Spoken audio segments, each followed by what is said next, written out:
Today I want to talk about the importance of vocabulary instruction. Vocabulary means the word we use every day in speaking, reading, writing, and listening. Learning new words helps students understand lessons better and communicate clearly with others.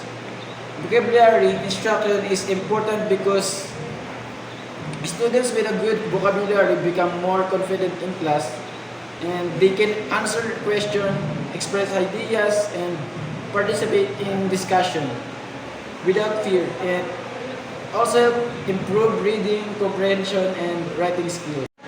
Teachers can make vocabulary learning fun through stories, games, pictures, and daily conversations. Students can also practice by reading books, learning one new word each day, and using new in sentences.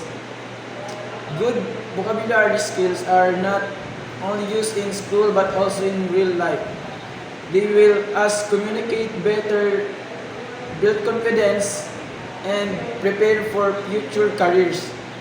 Let us continue supporting vocabulary instruction because every new word we learn help us grow and succeed. And thank you.